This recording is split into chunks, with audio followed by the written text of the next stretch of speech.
On my birthday, my son-in-law mocked. "Wish yourself a nursing home, old man."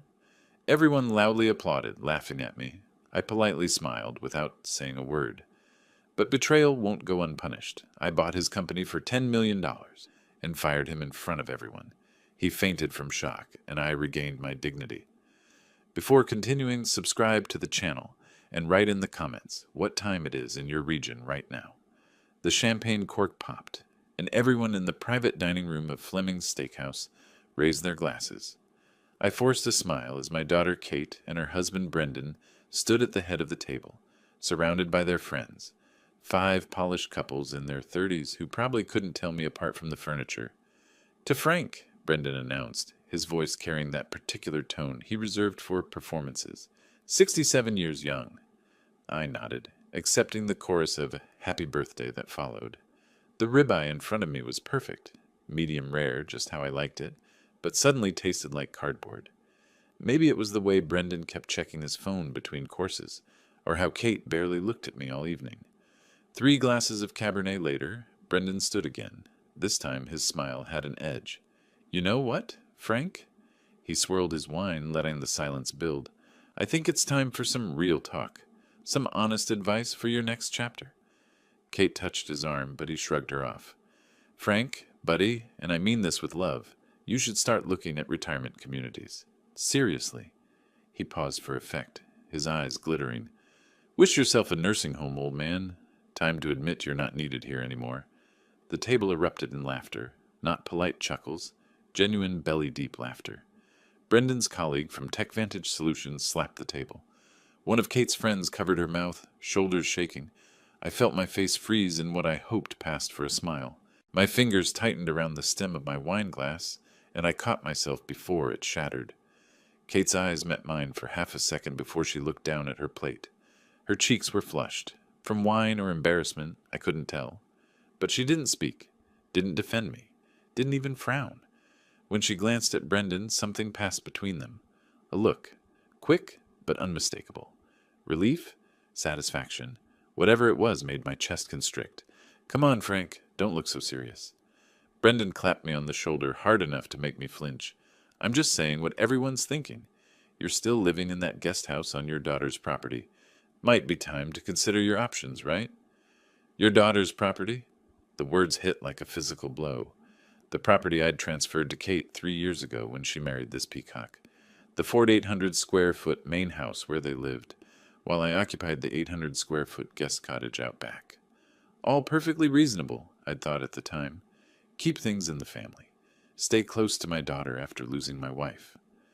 "Right, Frank," Brendan pressed, still grinning. "Right," I heard myself say. The word came out steady, almost pleasant. 35 years at Merrill Lynch had taught me how to keep my face neutral when the market crashed around me. The rest of dinner blurred, more wine, more laughter. Kate's friend Jennifer asked about my hobbies, with the careful tone people use when talking to nursing home residents. I mentioned restoring my '67 Mustang, and she said, "That's nice," before turning back to her husband. By the time dessert arrived, I'd become invisible again. The conversation flowed around me. Tech Vantage's upcoming product launch, vacation plans to Cabo, someone's kitchen renovation. I sat there, 67 years old, at my own birthday dinner, as relevant as a houseplant. When Brendan excused himself to take a call, investor stuff, you know how it is. I watched Kate, really watched her. She was laughing at something Jennifer said, her hand resting on the table where Brendan had been sitting. Her wedding ring caught the light. 3 carats, platinum. Brendan had made sure everyone knew it cost $40,000.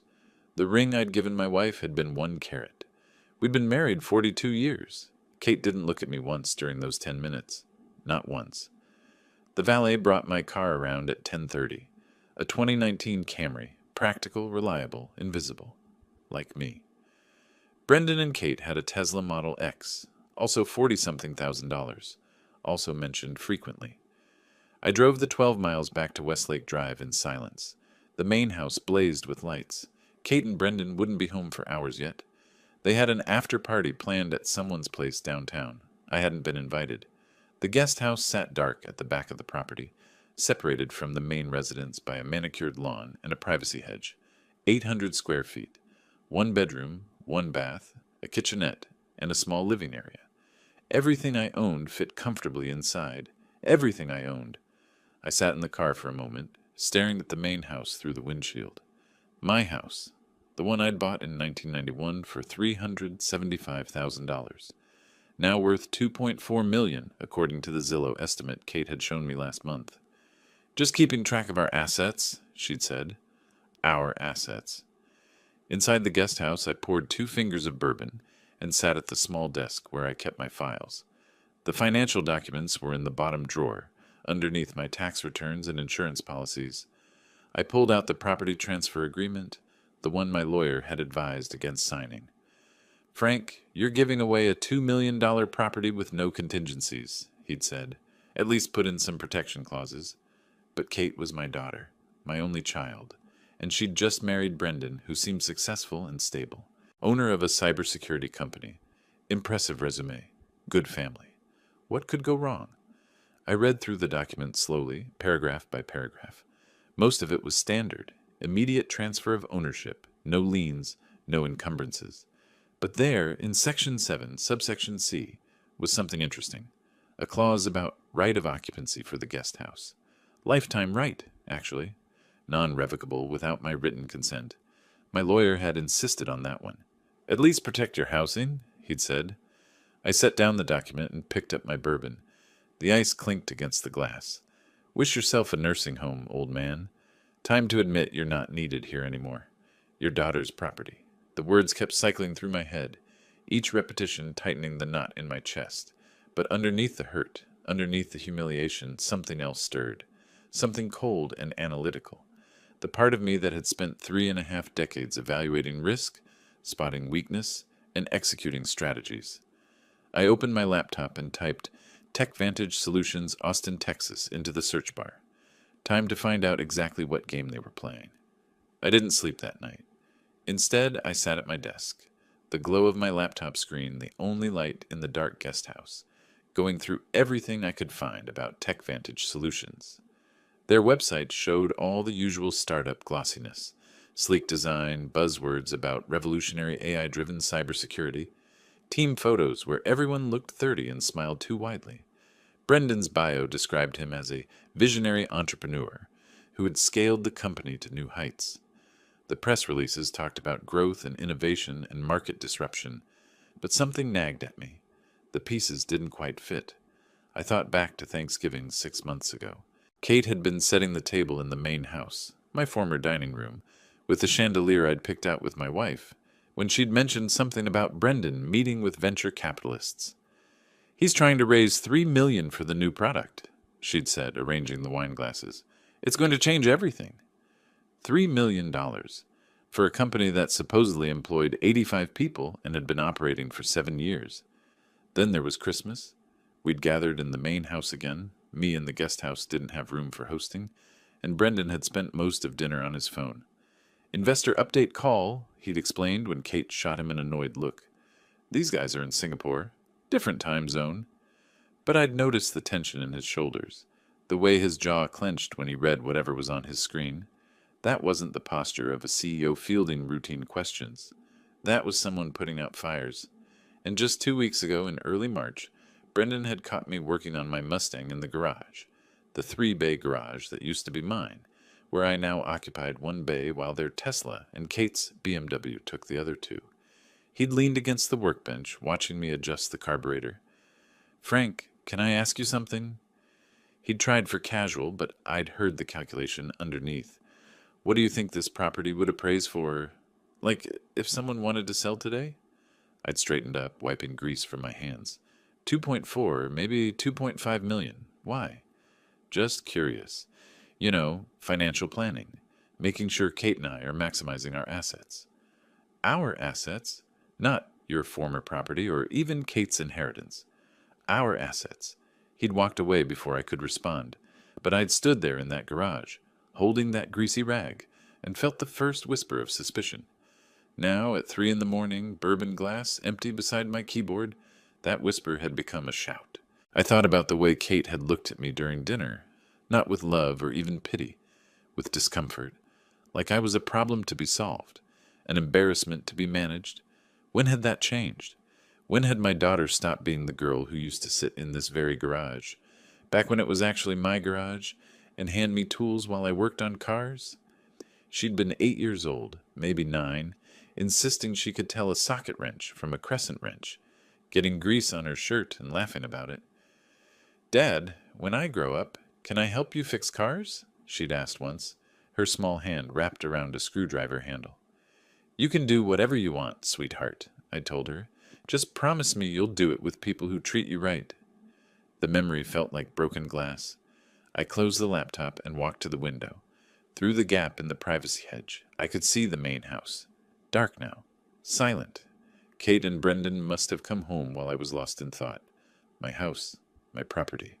My 3.5 decades of work, compressed into stone and mortar, and a deed with my daughter's name on it. I pulled out my phone and scrolled through my contacts until I found the number I needed. Shane McDermott, private investigator. I'd referred him to a client once, back in 2019, when that client suspected his business partner was embezzling funds. Shane had uncovered everything in 3 weeks. Bank records, shell companies, forged invoices. The partner was in prison now. I typed out a text. "Shane, it's Frank Torres. Need to discuss a financial investigation. Can you call me Monday morning?" The response came back in less than a minute. "Frank, long time. I can do 9 a.m. Monday. What are we looking at?" I hesitated, my thumbs hovering over the keyboard. Then I typed, "A cybersecurity company called TechVantage Solutions. I need to know everything about their finances, debts, creditors, investors, contracts, everything." "Understood. This'll take 2-3 weeks and run about $8,500 for a comprehensive audit. That work?" I looked at the dark main house through my window, at the BMW and Tesla parked in the 3-bay garage, at the swimming pool with its expensive lighting system that Brendan had installed last summer. "That works," I typed back. "See you Monday." I set down the phone and picked up the property transfer document again. That right of occupancy clause in Section 7.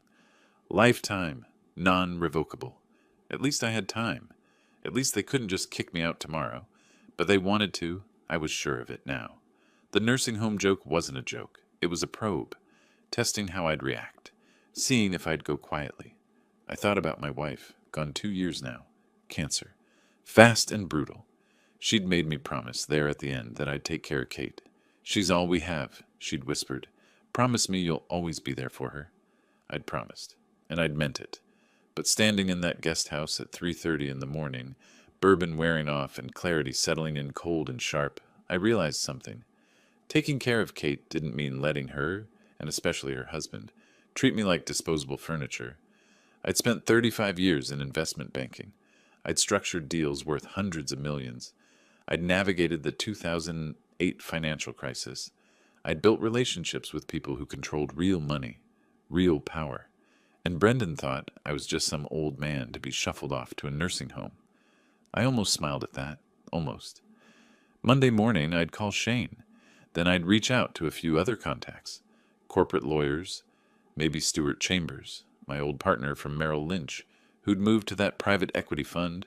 What was it called? Gulfstream Capital.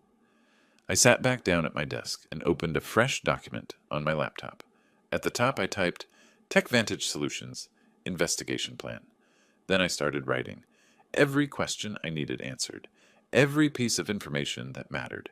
Every angle I needed to explore.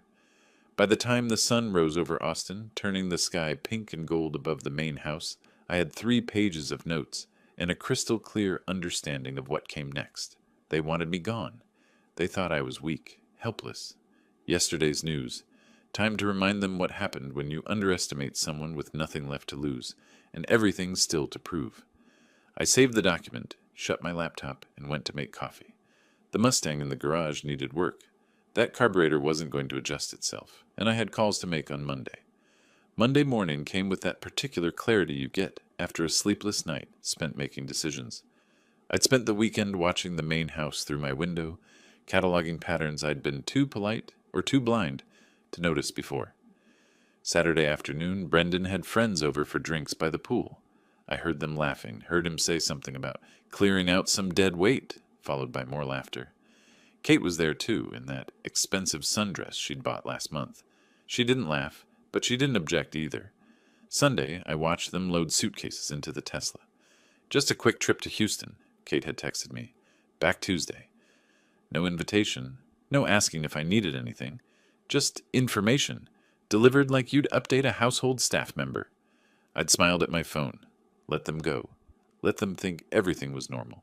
Shane called me at 9 sharp Monday morning. Frank, got your message. I can start the TechVantage audit today. You want me to come by? Actually, I'll come to you, I said. I need to run some errands downtown anyway. The lie came easily. I didn't have errands. I had a plan forming piece by piece, like assembling an engine. Each component had to fit precisely, or the whole thing would fail. Shane's office was in a strip mall off Lamar Boulevard, modest, functional, the kind of place that didn't advertise its services. Inside it smelled like coffee and old paper. Shane himself looked like every private investigator in every movie. 50-something, tired eyes, cheap suit. But I'd seen his work before. The man was thorough. 3 weeks, you said? I asked after we'd shaken hands.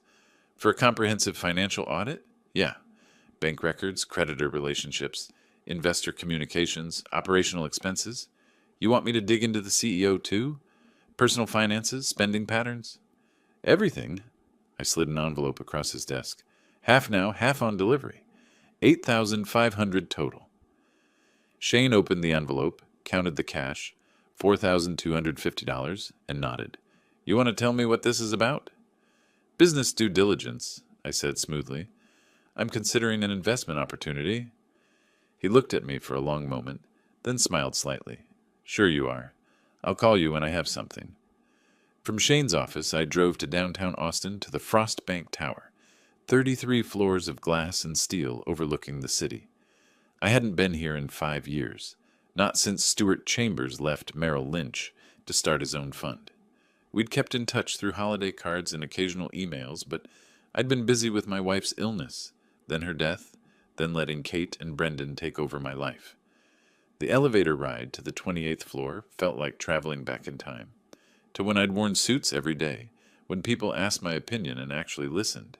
When I mattered, Stuart's assistant recognized me immediately. Mr. Torres, what a surprise. Let me check if Mr. Chambers is available. He was. 2 minutes later, I was sitting across from my old partner in an office that overlooked Lady Bird Lake. Stuart had aged well, gray at the temples, but still sharp-eyed, still moving like a man who knew where he was going. Frank? He came around the desk to shake my hand, then pulled me into a brief hug. It's been too long. What brings you downtown? I settled into the leather chair across from his desk and accepted the coffee his assistant brought. Then I told him, not everything, not the nursing home comment, not the humiliation, just the facts. My daughter married to an entrepreneur, a tech company called TechVantage Solutions, a CEO who might be in over his head, an opportunity for someone with capital and experience to step in. Stuart leaned back in his chair, fingers steepled. TechVantage. Cybersecurity, right? I've heard the name. They've been shopping for funding. They have. I kept my voice neutral. Professional. The question is whether they're worth funding or whether they need something more structural. His eyes sharpened. A takeover. A rescue, I corrected, but one where the rescuers get controlling interest. Stuart was quiet for a moment, thinking. This was what I'd always respected about him. He didn't react impulsively. He calculated. Gulfstream doesn't usually do tech plays. We focus on mature companies, established revenue streams. What's the angle here? The angle is that the current management is running the company into the ground while pretending everything's fine, but the underlying business model is sound. Good clients, good technology, good team.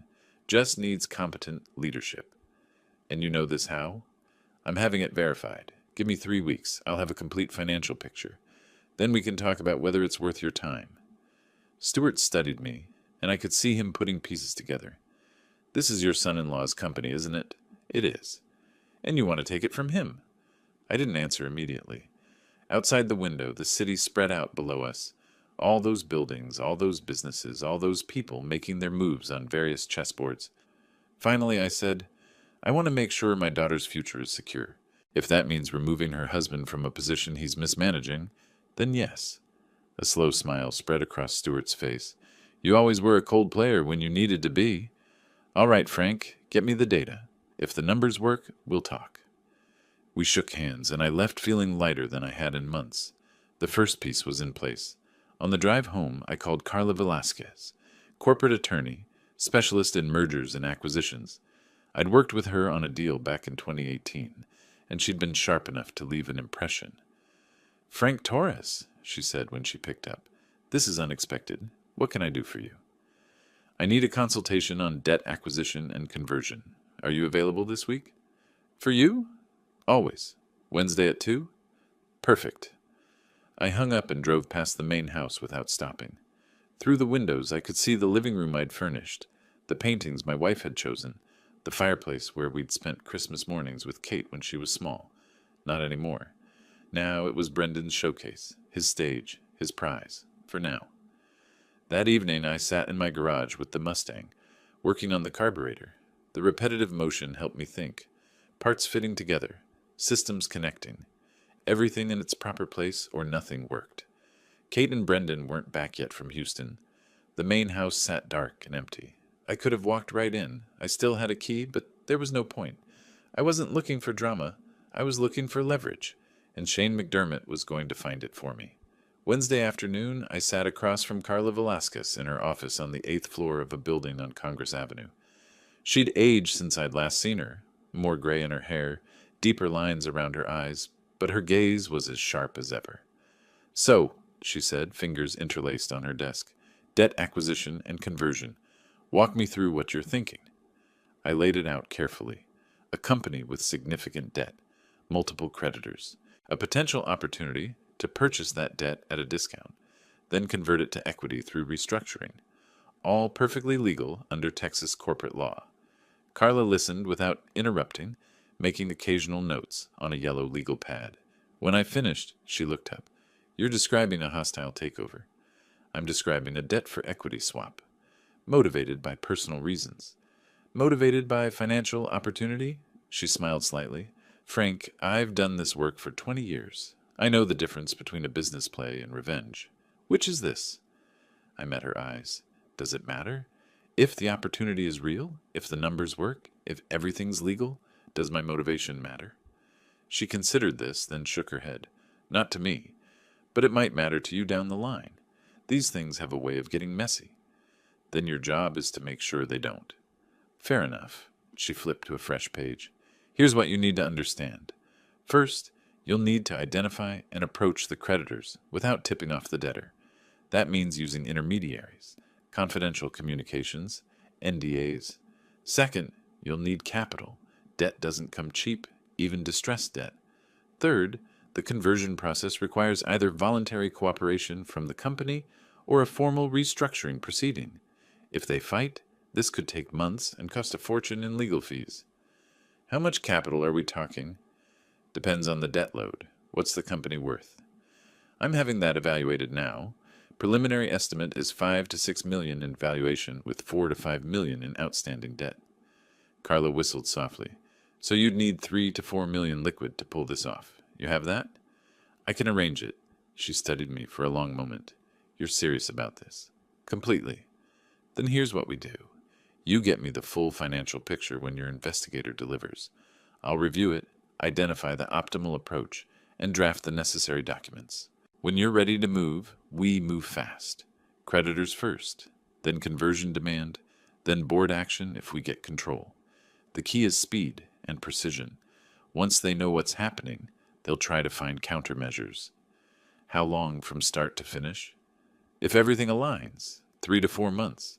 But Frank, she leaned forward, this is going to blow up your family. You understand that? I thought about Saturday by the pool, about Sunday's casual dismissal, about Brendan's toast at my birthday dinner. It already has, I said. I'm just cleaning up the mess. Over the next 2 weeks, I fell into a routine. Mornings in the garage with the Mustang, afternoons doing research, reading everything I could find about TechVantage Solutions, studying their press releases, tracking Brendan's LinkedIn posts where he bragged about aggressive growth and revolutionary technology. Kate and Brendan came and went from the main house. Occasionally, Kate would text me, brief, obligatory messages. Hope you're doing well. Weather's nice today. The kind of messages you send to distant relatives you barely know. I responded with equal brevity. Thanks. Yes, it is. No emotion, no need. Brendan I saw rarely. A few times I spotted him getting into his Tesla, talking loudly on his phone. Once he waved at me across the yard, friendly, casual, like nothing had happened, like he hadn't publicly humiliated me 2 weeks earlier. I waved back, smiled, let him think I'd forgotten. But I was watching, always watching. I noticed he left for the office around 9:30 most days, late for a CEO who claimed to be hustling. I noticed Kate had started going to yoga 3 times a week, always in the late morning when Brendan was gone. I noticed the landscaping crew came every Thursday, and the pool maintenance guy every Tuesday, and the housekeeping service every other Friday. I noticed the Tesla had a new dent in the rear bumper, and neither of them had mentioned it.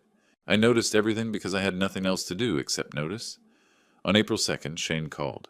Got your report ready. Can I bring it by tomorrow? Tomorrow works. Frank, he paused. This is some heavy stuff. You sure you want to know? I'm sure. All right. See you at 10. I hung up and looked out my window at the main house. Lights on in the kitchen. Kate probably making dinner. Brendan probably on his laptop at the dining room table, pretending to work. Tomorrow, I'd know exactly how deep the hole was they'd dug. And tomorrow, I'd start filling it in, on top of them. I went back to the Mustang, back to the carburetor that still needed adjusting. The work was methodical, precise, each movement deliberate. No wasted motion, just like what was coming next. The garage smelled like oil and old metal and possibility. I breathed it in and smiled. Brendan thought he'd won, thought he'd neutralized the old man, cleared the path for whatever scheme he and Kate had planned. He didn't know that the old man had spent 35 years navigating corporate warfare, had closed deals worth hundreds of millions, had made and broken careers with a signature. He didn't know that dismissing me wasn't the end of his problems. It was the beginning of mine solving them. I put down my tools and wiped my hands on a rag, then walked to the small desk in the corner where I kept my laptop, opened it, pulled up the document I'd started the night of my birthday. TechVantage Solutions' investigation plan was now 3 pages long, filled with questions and strategies and contingencies. Tomorrow, Shane would give me answers. Then I'd know exactly how to move. And once I started moving, nothing was going to stop me. Not Kate's disappointment, not Brendan's panic, not whatever legal or financial maneuvering they tried. Because they'd made one critical mistake. They'd assumed I was finished, and I was just getting started. Shane arrived at 10 o'clock sharp on April 3rd, with a folder thick enough to use as a doorstop. He settled into the chair across from my small dining table and slid it across to me. TechVantage Solutions, he said. Complete financial audit. And Frank, your son-in-law is drowning. I opened the folder. The first page was a summary. Neat bullet points that told a story Brendan had been working very hard to hide. Total debt, $4,200,000. Texas Regional Bank, $1,800,000. 47 days past due.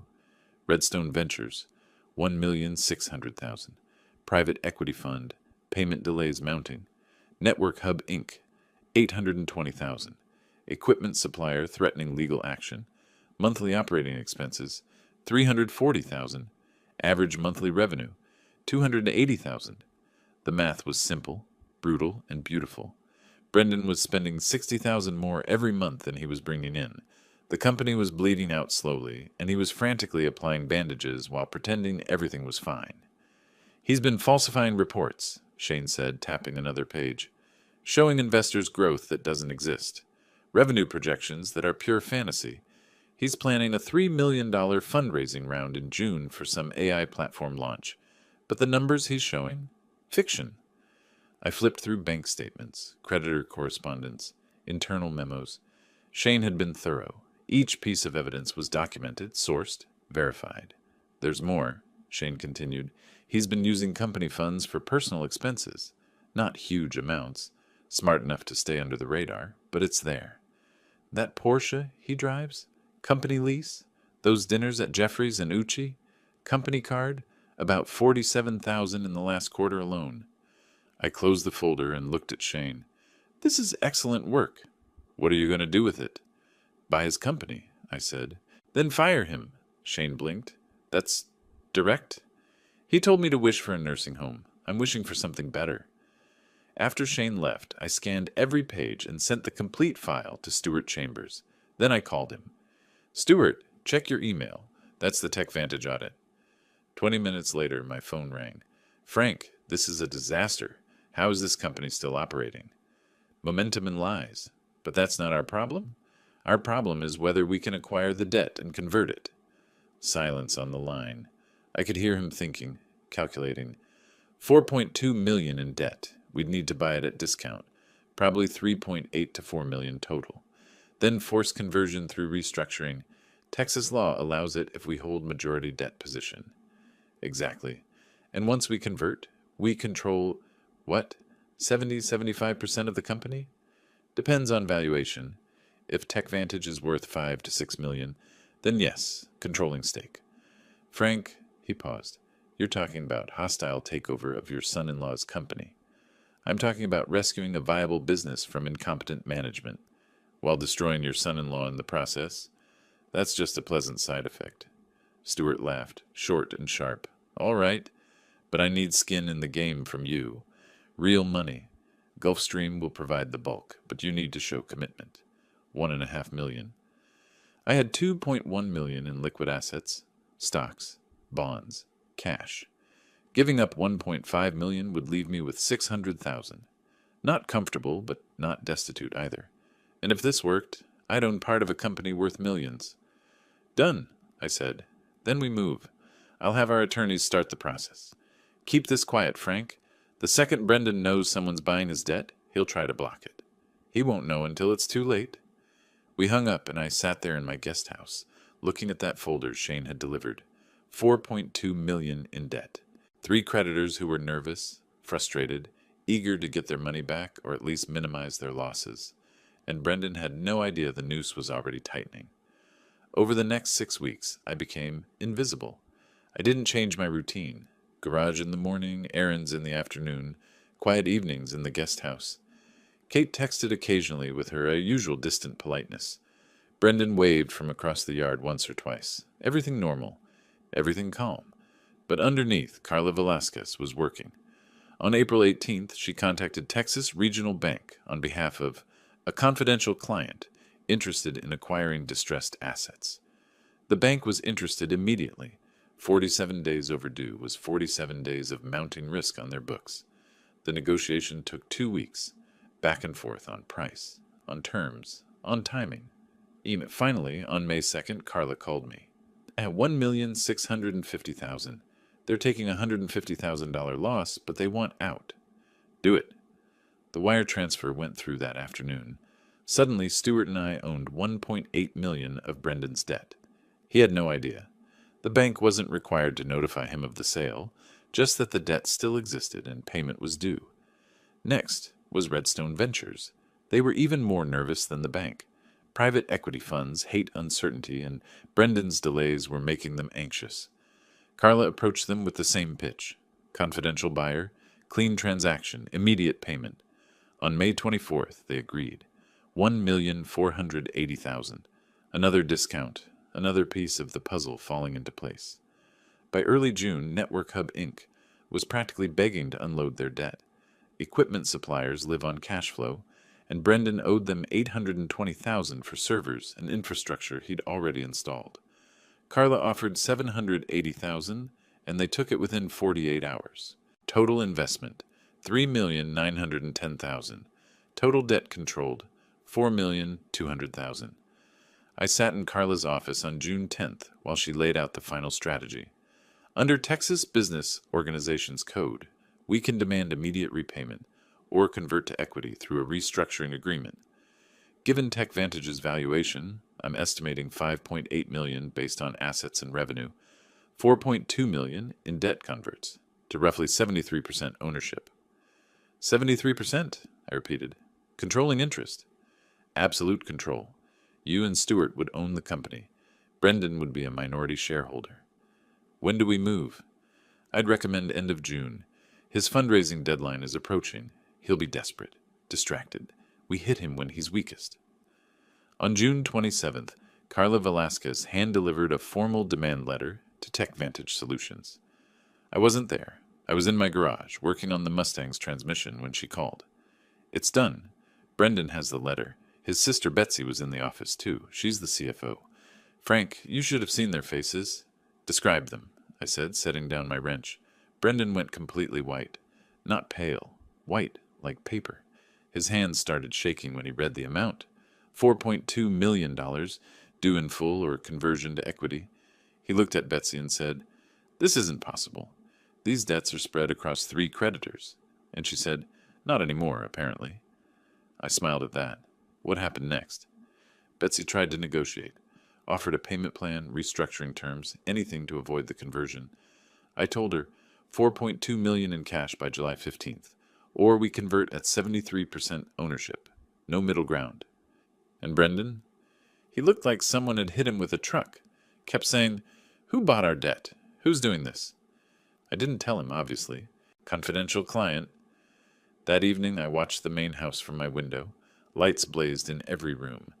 Through the gaps in the hedge I saw Brendan pacing in his home office, phone pressed to his ear. Kate passed by the window twice, looking worried. Good. Let them worry. The next few weeks were a masterclass in panic. I didn't have to imagine what was happening. I could see it. Brendan's Tesla left early every morning, came back late every night. Sometimes he didn't come home at all. Kate's yoga schedule became erratic. The perfect suburban facade was developing cracks. Through Stewart's contacts, I heard about Brendan's frantic attempts to raise capital. He approached venture funds, angel investors, even tried to get meetings with tech executives. But without positive cash flow, without clean books, with $4 million in debt hanging over the company, nobody wanted to touch TechVantage. July 15th came and went. No payment. No $4.2 million. On August 15th, the conversion agreement was finalized. Stuart Chambers called me at 11 in the morning. "It's done, Frank. As of today, Gulfstream Capital, and you own 73% of TechVantage Solutions. I'm sending over the board appointment paperwork this afternoon." I signed the documents in my guest house at my small desk, with a pen I'd received as a retirement gift from Merrill Lynch. The irony wasn't lost on me. I was now a member of the board of directors of my son-in-law's company. He still didn't know I was involved. The paperwork listed me as F. Torres, representing Gulfstream Capital Partners, anonymous enough to avoid immediate recognition. Stewart appointed a new CFO, a sharp woman named Patricia Chen, who'd worked with him at 2 previous companies. Her first report, delivered August 22nd, confirmed what Shane had found. Brendan was running TechVantage into the ground while funding a lifestyle he couldn't afford. Porsche lease, $2,400 monthly. Restaurant expenses, $8,000 quarterly. Business development travel that looked suspiciously like vacation, $14,000 in 6 months. The numbers didn't lie, even if Brendan did. On September 5th, I received an email from Patricia Chen. Board meeting scheduled for today, 2 p.m. TechVantage offices, all directors required to attend. I dressed carefully that morning, charcoal suit, white shirt, navy tie, the same outfit I'd worn to close deals worth hundreds of millions. I looked at myself in the mirror and barely recognized the man staring back. For the first time in years, I looked like I mattered. The drive to TechVantage's offices took 20 minutes. The building was modern glass and steel on Congress Avenue. 12 floors. Impressive lobby. I'd never been here before. Brendan had never invited me, never showed the slightest interest in letting me see his empire. Patricia Chen met me in the lobby. "Mr. Torres, conference room is ready. Mr. Cole doesn't know you're the Gulfstream representative yet." "Good. Let's keep it that way for a few more minutes." The conference room was all windows and polished wood, with a view of downtown Austin that probably cost extra in the lease. Stewart was already there, along with 2 other board members I didn't recognize. Patricia sat at one end of the table with her laptop open. At exactly 2 o'clock, Brendan walked in. He looked terrible. Hair less perfectly styled, tie slightly loose, shadows under his eyes that hadn't been there at my birthday dinner 5 months ago. He was carrying a leather portfolio and had his confident CEO smile fixed in place, but I could see the stress underneath. He didn't look at me right away, was too focused on Stewart, trying to figure out who this new power player was. But then his eyes swept the room, hit my face, and stopped. The transformation was instant and beautiful.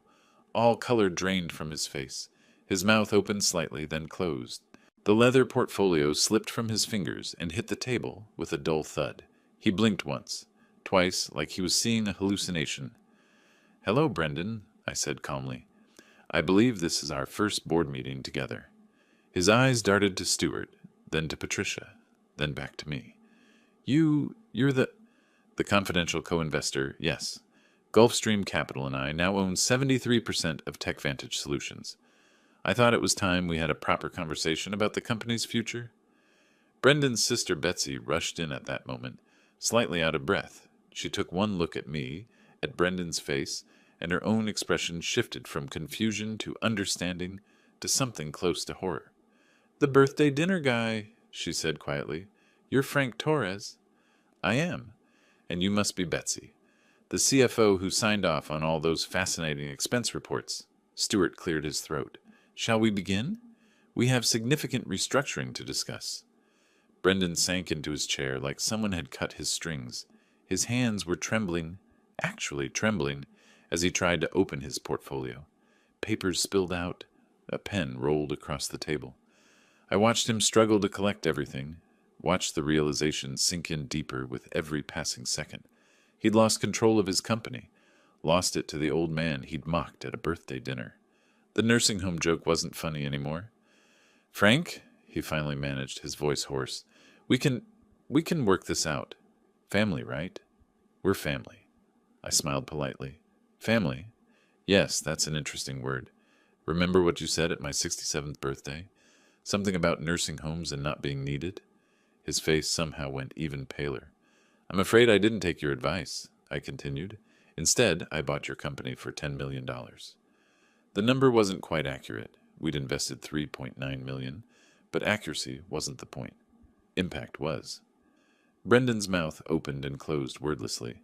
Betsy put her hand on his arm, but he shook it off. Stewart tapped his pen on the table. "Let's discuss operational changes. Patricia, your report?" And just like that, we moved on. Brendan sat there, silent and shaking, while we discussed his company's future without him. I almost felt sorry for him. Almost. The board meeting ended at 3:30. Brendan left without a word, Betsy trailing behind him with her laptop clutched to her chest like armor. Through the conference room windows, I watched them huddle in the hallway, heads together, speaking in urgent whispers. Stewart gathered his papers. "That went well." "Better than I expected," I said. "He didn't even try to fight." "He will. Give him 24 hours. Right now he's in shock, but shock wears off. Then comes anger, then strategy." Stewart paused at the door. "Watch yourself, Frank. Desperate men do stupid things." I drove home feeling lighter than I had in months. The Camry seemed less invisible, the traffic less oppressive. Even the guest house looked less like a cage and more like a tactical position. That evening I sat at my small desk and reviewed Patricia Chen's financial reports. The picture was even worse than Shane's audit had shown. Brendan's personal spending on company accounts totaled $47,000 in the last quarter alone. Porsche lease, $2,400 monthly. Dinners at Jeffrey's, Uchi, and Fleming's, the irony of that last one wasn't lost on me, averaged $8,000 per quarter. Business development trips to San Francisco, New York, and Miami that had produced exactly 0 new contracts. Patricia had flagged it all, sent copies to Stewart, documented everything. On August 20th, I got a text from Patricia.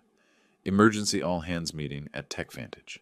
Brendan addressing the team at 10 a.m. Thought you should know." I didn't attend. Too obvious, too early to show my hand that completely. But Patricia sent me notes afterward. Brendan had stood in front of his 85 employees and delivered a performance worthy of an Oscar. The company had secured a strategic investor, he'd said, Gulfstream Capital, a respected fund with deep pockets. Yes, they'd taken a significant equity position, but this was good news. Fresh capital, new resources, growth opportunities. Everything was temporary. Everything was under control. Trust the process. Patricia's notes included, Employees seemed nervous but willing to believe him. Betsy backed him up, showed some cherry-picked financials. No one asked hard questions. Of course they didn't. Who questions their CEO when he's promising everything will be fine? Over the next 2 weeks, I watched from a distance as Brendan scrambled. Through Patricia's reports and Stewart's updates, I tracked every move. Betsy hired a corporate attorney from Baker Botts, LLP. Expensive, prestigious, probably costing them $1,500 an hour. The attorney spent days reviewing the acquisition documents, looking for loopholes, technicalities, anything to void the deal or limit Gulfstream's control. He found nothing. Carla had been thorough. Meanwhile, Brendan kept burning through cash. The Porsche stayed. The restaurant bills continued. Patricia flagged another $6,000 in consulting fees that couldn't be traced to any actual consultants. He's either delusional or planning something, Stewart said during a call on September 3rd. Nobody spends like this when they're losing control of their company. Or he's desperate to maintain appearances, I replied.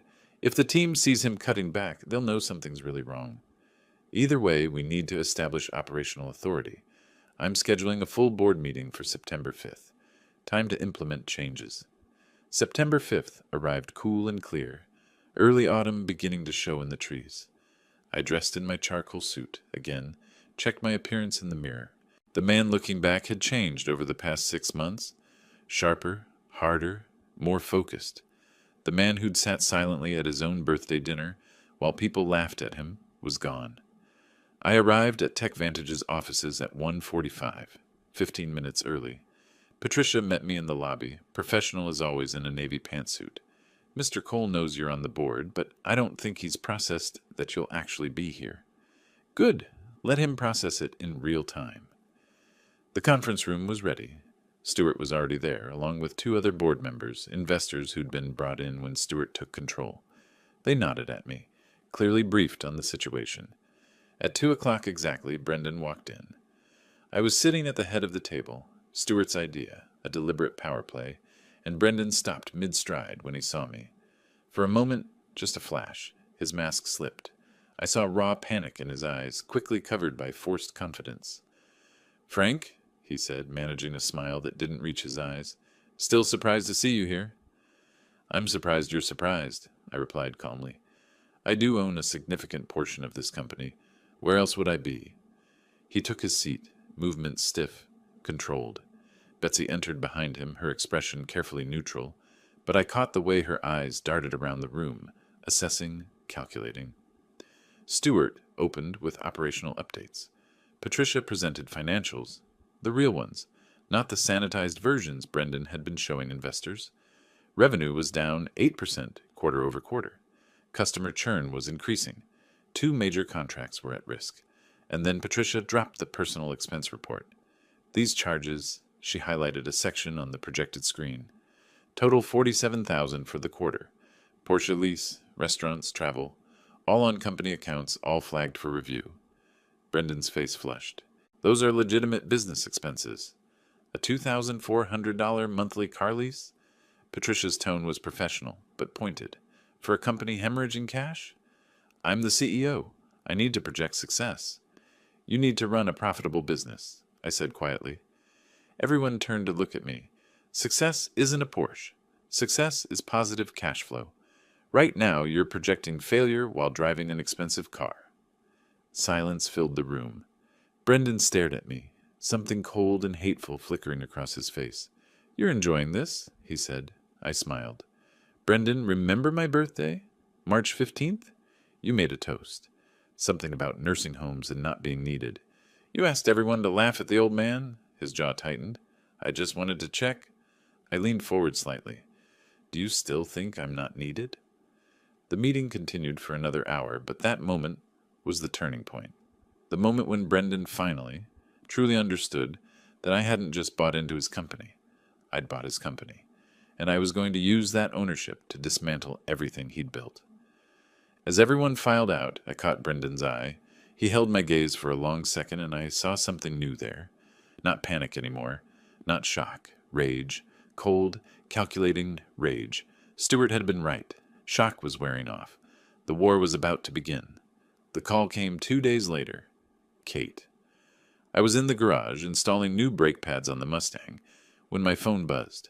I almost didn't answer. Kate and I had barely spoken since the board meeting, just a few terse text exchanges, but something made me pick up. "You stole his company!" Her voice was shrill, furious. No hello, no preamble. "Dad, what have you done?" I set down my wrench and wiped my hands on a rag. "Kate, I didn't steal anything. I made a legal investment in a struggling business." "Don't lie to me. Brendan told me everything. You went behind his back, bought his debts, forced him out. You're trying to destroy us." The word us hit harder than I expected. Not him. Us. "Kate, your husband publicly humiliated me at my birthday dinner. He suggested I belong in a nursing home, and you sat there and let it happen. Did he mention that part?" Silence on the line. "Then, that was a joke. You're taking it too seriously." "A joke?" I kept my voice level, cold. "You think telling someone they're not needed anymore is a joke? That mocking them in front of strangers is funny? You're being dramatic. I'm being realistic. Your husband runs a company into the ground while spending company money on a Porsche and expensive dinners. He shows fake numbers to investors. He's either incompetent or dishonest, Kate. Probably both. That's not true. I have the reports. $47,000 in personal expenses last quarter alone. I can send you the documentation if you'd like." Another silence, longer this time. When she spoke again, her voice had shifted from fury to something else. Uncertainty. "Brendan says you're using your position to get revenge, that you're abusing your power. Brendan is trying to keep his lifestyle funded by other people's money. When that stopped working, he panicked. Now he's looking for someone to blame. He's my husband, Dad. We have a life together. You're destroying that." I closed my eyes.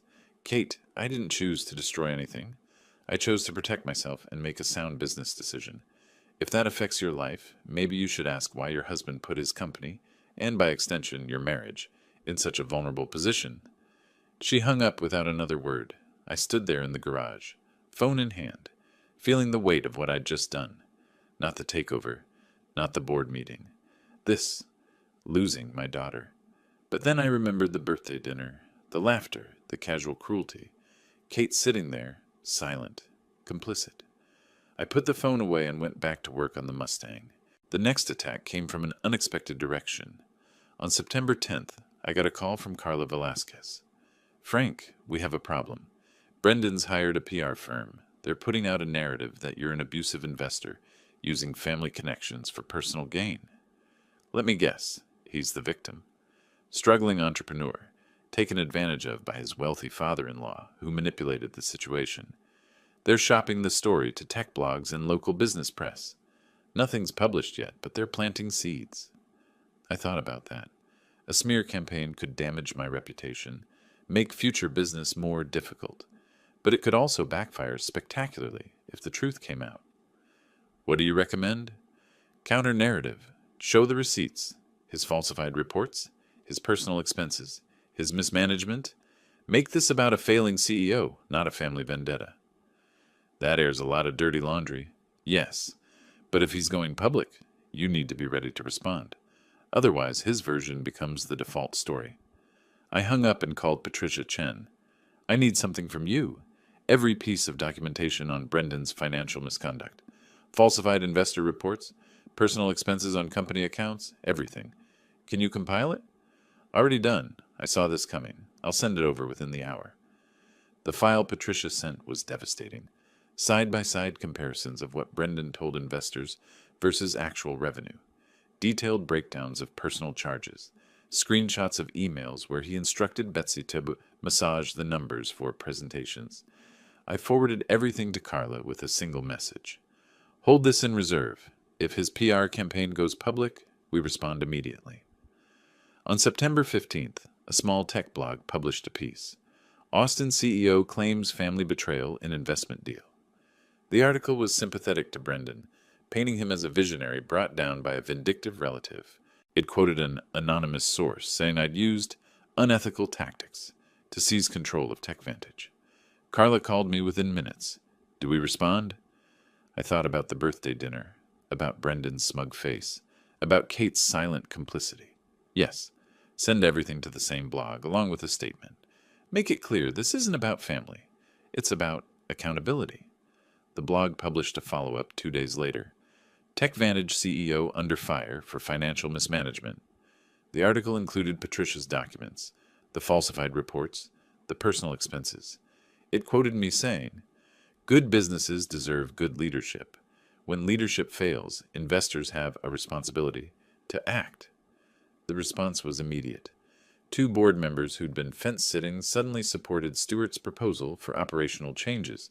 A major client who'd been considering leaving decided to stay, reassured that new management was coming. And Brendan went silent. No more PR campaigns. No more public statements. Just radio silence from the main house, where the lights burned late into the night. On September 20th, Stewart called. Brendan's attorney reached out. They want to negotiate a settlement. He'll step down as CEO voluntarily in exchange for keeping a board seat and consulting role. No. Frank, no consulting role. No board seat. He leaves completely, or we vote him out at the next board meeting and he leaves with nothing. His choice. Stewart was quiet for a moment. You're not leaving him any room to save face. He didn't leave me any room at my birthday dinner. Why should I be more generous? Another pause. Then, all right, I'll deliver the message.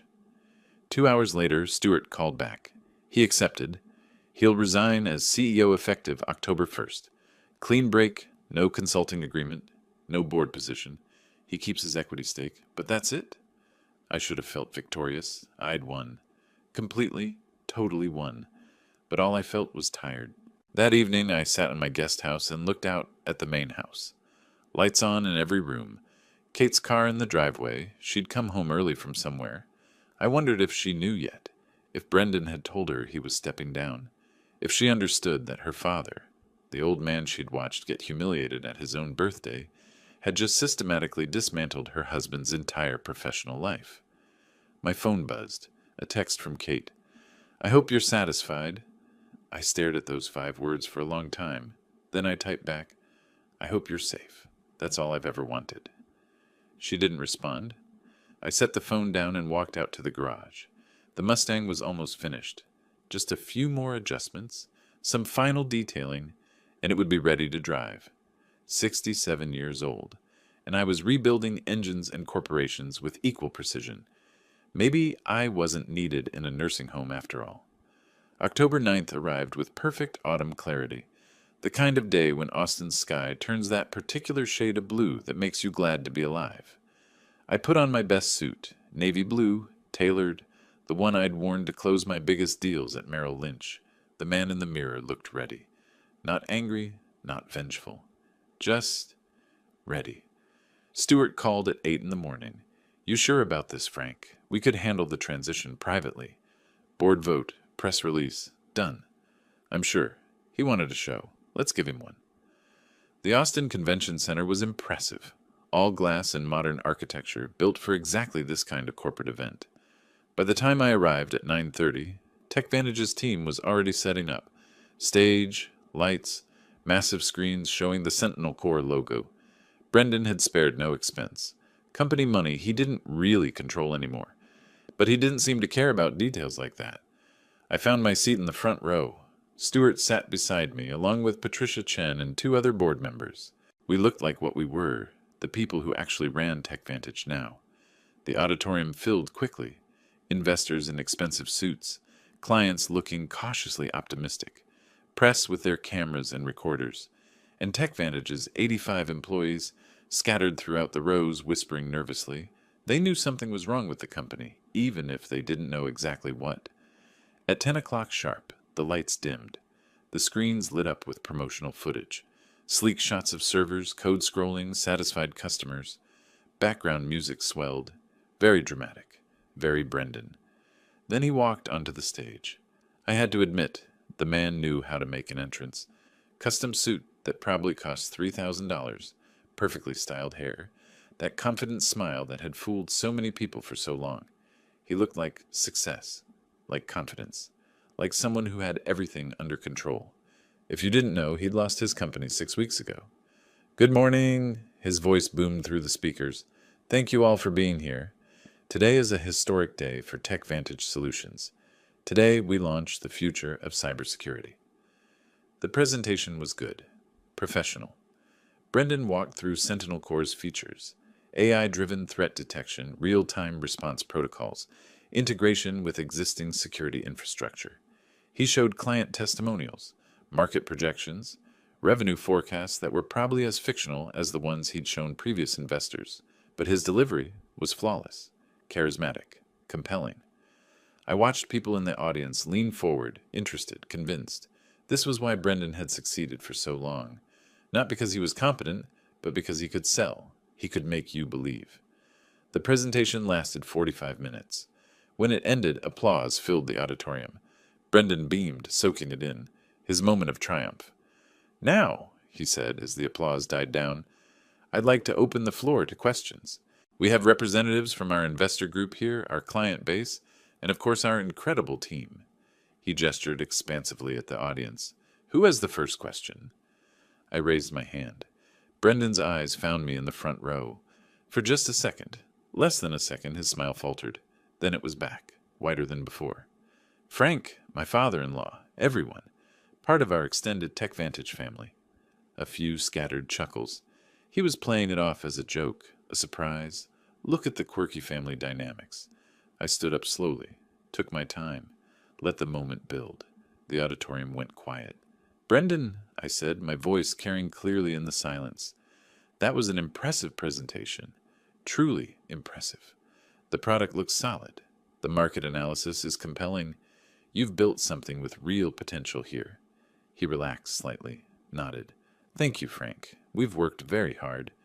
Which makes it such a shame," I continued, "that you nearly destroyed it with incompetent management and financial fraud." The room went completely silent. You could have heard a pin drop. Brendan's smile froze. "I'm sorry, what?" "I have a question for you," I said. "But first, let me introduce myself properly. I'm Frank Torres, representing Gulfstream Capital. As of August 15th, Gulfstream and I own 73% of TechVantage Solutions. We are the majority shareholders. And as of this morning, the board of directors, which I sit on, has made a decision regarding the company's leadership." Brendan's face had gone the color of old concrete. Behind him on the massive screens, his confident smile from the presentation still beamed down at everyone. The contrast was beautiful. "The board has determined," I continued, speaking clearly so everyone could hear, "that TechVantage requires new leadership to move forward. Leadership that doesn't falsify reports for investors. Leadership that doesn't spend $47,000 in company money on personal expenses every quarter. Leadership that actually knows how to run a profitable business."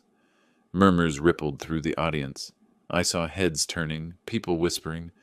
Brendan stood frozen on stage, mouth slightly open. "Therefore," I said, "I'm here to inform you, Brendan Cole, that effective immediately, you are terminated as CEO of TechVantage Solutions. The board thanks you for your contributions and wishes you well in your future endeavors." The murmurs became a roar. Cameras swung toward the stage, toward me, capturing everything. Brendan staggered backward 1 step, 2 steps. His hand went to his chest. His face had gone from gray to white to something approaching green. "You can't," his voice cracked. "This is my company." "No," I said simply, "it's not."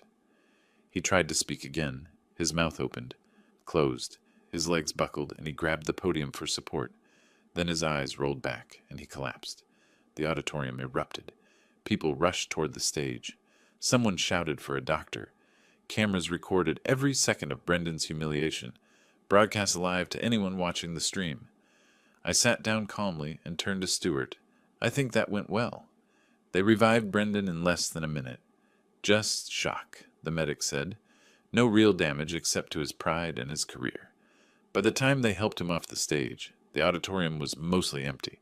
Journalists rushing to file stories, investors making phone calls, employees clustered in worried groups, wondering what happened next. I stayed in my seat, watching it all unfold. Patricia Chen appeared at my elbow. "We need to address the team. Reassure them about their jobs." "Stuart can handle that. I've done enough for today." She smiled slightly. "You enjoyed that." "More than I probably should have." Stuart gave a brief speech. 5 minutes, professional, calm. The company was in good hands. Operations would continue. A new CEO would be announced within the week. Anyone with questions could contact HR. I found out later that Stewart had already secured Marcus Webb, a former IBM executive with 20 years of experience, to take over as CEO. Marcus started on October 15th. Within a month, he'd cleaned up the financial mess, renegotiated contracts, and started turning TechVantage profitable. But that came later. On October 9th, I simply walked out of the convention center, got in my Camry, and drove home. The main house was dark when I arrived. Kate and Brendan were probably still dealing with the aftermath. I didn't call, didn't text. Just went to my guest house and changed into work clothes. The Mustang was almost done. Just the final detailing left. 2 days later, Kate called. Her voice was quiet, tired. "Dad, can I come over?" She arrived 20 minutes later, without Brendan, sat in my small living room and cried for 30 minutes without saying a word. I made tea. Waited. "He used me," she finally said. Used both of us. The house, the lifestyle, everything. It was never about building a life together. It was about having access to your money, your property, your connections. I know. And I let him. I saw you hurting at that birthday dinner, and I let him humiliate you because I wanted to believe he was right, that you were just in the way.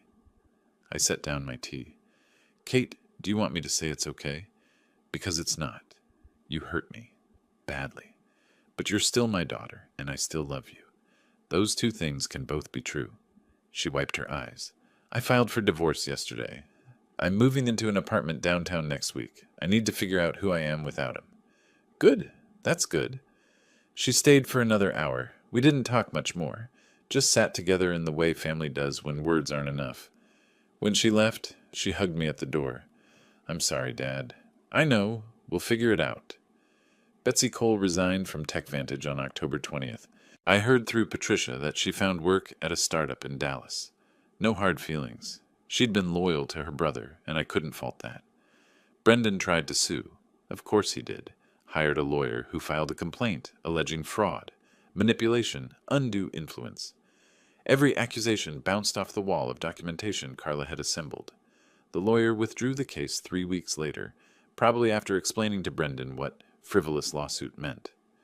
In late November, Stewart called with an offer. "Gulfstream wants to buy out your stake. $1,900,000. That's $400,000 profit after your investment." I thought about it for maybe 10 seconds. Done. The paperwork took a week. On November 27th, I signed over my shares to Gulfstream, transferred the funds to my account, and walked away from TechVantage Solutions forever. $400,000. Not bad for 7 months of work. But more importantly, my dignity back, my self-respect restored. The knowledge that underestimating a 67-year-old man was a very expensive mistake. The Mustang was finished by December 1st. I spent a Saturday afternoon polishing every surface until it gleamed. The 67 had been a wreck when I'd started. Rusted, broken, forgotten. Now it looked like it had just rolled off the assembly line. Like me, it had been restored. On December 7th, I drove it downtown, just for the pleasure of driving, of feeling the engine respond, of being in control of something powerful and beautiful. I happened to pass TechVantage's building on Congress Avenue. Happened to see a familiar figure on the sidewalk outside, carrying a cardboard box. Brendan looked smaller somehow, older. He was loading the box into a beat-up Honda. The Porsche was gone, of course, along with everything else. He glanced up as I drove past. Our eyes met for just a moment. I didn't honk, didn't wave, didn't slow down. Just drove past, the Mustang's engine purring smoothly, and continued downtown toward the future. In my rearview mirror, I saw him standing there, watching me go, still holding that box, still trying to figure out what happened. I smiled. 7 months ago, Brendan had told me to wish for a nursing home, had called me irrelevant, had tried to erase me from my own life. Instead, I'd bought his company, fired him in front of everyone who mattered, and walked away $400,000 richer. The old man wasn't quite ready for retirement after all. I turned the corner and left him behind, just another piece of the past I'd dealt with and moved beyond. The Mustang accelerated smoothly, the December sun warm on my face, and Austin spread out ahead of me with all its possibilities. 67 years old, and I'd never felt more alive. If you like this story, please like this video, subscribe to the channel, and share your impressions of this story in the comments. To listen to the next story, click on the box on the left. Thank you for watching,